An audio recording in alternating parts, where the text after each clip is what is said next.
সারাদিন ভার্সিটির চাপ, একঘেয়েমি জীবন পারাপার করে মনে হলো লাইফে রিফ্রেশমেন্ট দরকার।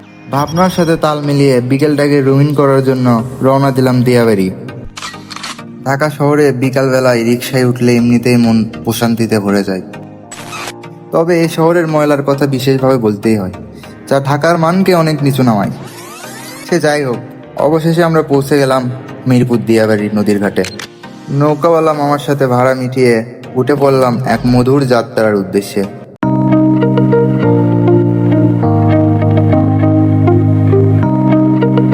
একটু পরেই মাঝি ভাইদের কণ্ঠে বেজে ওঠে মধুর গান।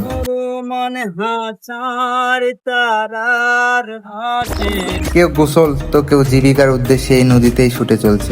নদীতে অনেক মাছের ছোটাছুটি দেখে মাঝি ভাইয়ের থেকে জানতে পারি এগুলো শাকার ফিশ, যা খাওয়ার অনুপযোগী। একটু পর মাঝি মামা নিজের কণ্ঠে গান ধরল, যেটা মাথার উপর দিয়ে গেল।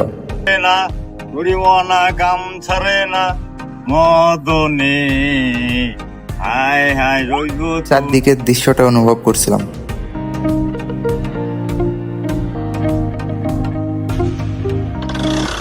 মামার বইটা ঠেলা দেখে আমাদেরও মনে ইচ্ছা জাগলো। মামাকে বলে নিজেরাও চেষ্টা করলাম।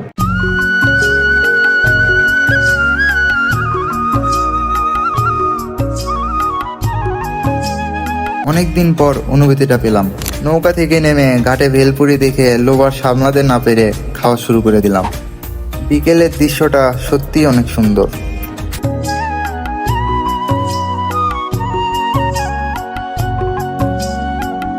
আজকের যাত্রা এখানেই শেষ।